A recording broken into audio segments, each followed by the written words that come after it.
so sorry, but do we know each other? I ran you over. Sorry.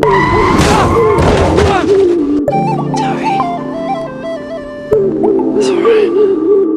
I'm Alma, by the way. Tobias. Yes! Come on.